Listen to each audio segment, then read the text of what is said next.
വന്ദേ മാതരം. ഈ വരികൾ കേൾക്കുമ്പോൾ രക്തം തിളയ്ക്കാത്ത, രോമം എഴുന്നേറ്റ് നിൽക്കാത്ത ഒരു ഭാരതീയനും ഉണ്ടാകില്ല.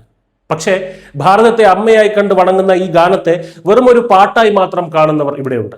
ഞങ്ങളിത് പാടില്ല, ഞങ്ങളുടെ മതം അതിനെ അനുവദിക്കുന്നില്ല എന്ന് പറഞ്ഞ് കാലങ്ങളായി നമ്മുടെ ദേശീയ ഗീതത്തിനെ അവഹേളിക്കുന്ന മതമൗലികവാദികൾക്കും ഇവിടുത്തെ ചില പ്രത്യേക വിഭാഗങ്ങൾക്കും നരേന്ദ്രമോദി സർക്കാരിന്റെ വക ഒരു മുട്ടൻ പണി വരികയാണ്. വന്ദേ മാതരത്തെ അപമാനിക്കുന്നവർ സൂക്ഷിച്ചോ, വരുന്നത് വമ്പൻ നിയമമാണ്. ദേശീയ ഗീതമായ വന്ദേ മാതരത്തിന് നമ്മുടെ ദേശീയ ഗാനമായിട്ടുള്ള ജനഗണമനയ്ക്ക് തുല്യമായ പദവിയും പ്രോട്ടോകോളും നൽകാൻ കേന്ദ്ര ആഭ്യന്തര മന്ത്രാലയം തീരുമാനിച്ചിരിക്കുകയാണ്. എന്താണ് ഇതിന്റെ അർത്ഥം എന്നറിയാമോ? ഇനി മുതൽ ജനഗണമന ആലപിക്കുമ്പോൾ നമ്മൾ നൽകുന്ന അതേ ആദരവ് വന്ദേ മാതരത്തിനും നൽകേണ്ടി വരും. കേന്ദ്ര ആഭ്യന്തര മന്ത്രാലയത്തിന്റെ ഉന്നതതല യോഗത്തിൽ ഇക്കാര്യം ഗൗരവമായി ചർച്ച ചെയ്തു കഴിഞ്ഞു. വന്ദേ മാതരം ആലപിക്കുമ്പോൾ എഴുന്നേറ്റ് നിൽക്കണോ, അതിന് പ്രത്യേക ചട്ടങ്ങൾ വേണോ എന്നൊക്കെയുള്ള കാര്യത്തിൽ കൃത്യമായ തീരുമാനം ഉടൻ ഉണ്ടാകും. ദേശീയ ചിഹ്നങ്ങളോടുള്ള അനാദരവ് തടയുന്നതിനുള്ള 1971 കർശനമായ നിയമം വന്ദേ മാതരത്തിനും ബാധകമാക്കാനാണ് മോദി സർക്കാരിന്റെ നീക്കം. അതായത് ഇനി വന്ദേ മാതരത്തെ ആരെങ്കിലും അപമാനിച്ചാൽ അല്ലെങ്കിൽ പാടില്ല എന്ന് പറഞ്ഞ് മാറി നിന്നാൽ നിയമ നടപടി നേരിടേണ്ടി വരും. ജന്മനാടിനെ ഒരു മാതാവായി സങ്കല്പിച്ച് രചിച്ച വന്ദേ മാതരം എന്ന ഗാനം നേരിട്ട അവഹേളനങ്ങൾ അറിയാൻ നമുക്ക് ചരിത്രത്തിലേക്ക് ഒന്ന് പോകാം.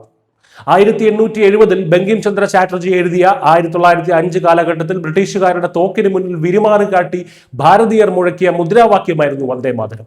പക്ഷെ സ്വാതന്ത്ര്യം കിട്ടിയപ്പോൾ സംഭവിച്ചത് എന്താണ്? ഈ ഗാനം ഭാരതത്തെ ദുർഗാദേവിയായും അമ്മയായും ചിത്രീകരിക്കുന്നു എന്ന് ആരോപിച്ച് ചില ഇസ്ലാമിക മതമൗലികവാദികൾ അന്ന് വലിയ ബഹളം വെച്ചു.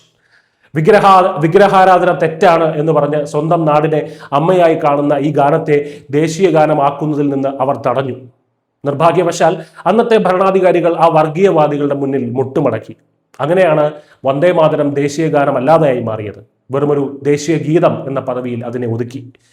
അന്നത്തെ ആ ചരിത്രപരമായ തെറ്റാണ്, അല്ലെങ്കിൽ ആ പ്രീണന നയമാണ് ഇപ്പോൾ തിരുത്തപ്പെടാൻ പോകുന്നത്.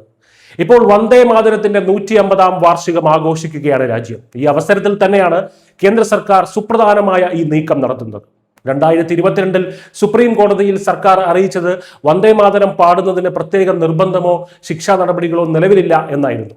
ആ പഴുത് ഉപയോഗിച്ചാണ് പലരും ഈ ഗാനത്തെ അവഗണിച്ചിരുന്നത്. എന്നാൽ ഇനി കളി മാറും. വന്ദേ മാതരത്തോട് കൂടുതൽ ആദരവ് കാണിക്കേണ്ടി വരും എന്നത് കേന്ദ്ര സർക്കാരിന്റെ നയമാണ്. വന്ദേ മാതരം പാടുമ്പോൾ എഴുന്നേറ്റ് നിൽക്കാത്തവർക്കും അതിനെ വർഗീയമായി വ്യാഖ്യാനിച്ച് മാറി നിൽക്കുന്നവർക്കും ഇനി നിയമത്തിന്റെ ഭാഷയിൽ തന്നെ മറുപടി ലഭിക്കും.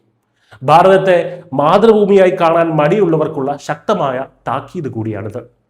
ഭാരതത്തിന്റെ സ്വാതന്ത്ര്യ സമരത്തിൽ വന്ദേ മാതരം എന്ന മുദ്രാവാക്യം എത്രത്തോളം കരുത്തായിരുന്നുവോ അതേ കരുത്തോടെ, അതേ ആദരവോടെ അത് വീണ്ടും മുഴങ്ങാൻ പോവുകയാണ്. പുതിയ ഇന്ത്യയിൽ രാഷ്ട്രത്തിനാണ് പ്രഥമ സ്ഥാനം, പ്രീണനത്തിനല്ല എന്ന ഈ തീരുമാനം അടിവരയിടുന്നു. ജയ് ഹിന്ദ്, വന്ദേ മാതരം.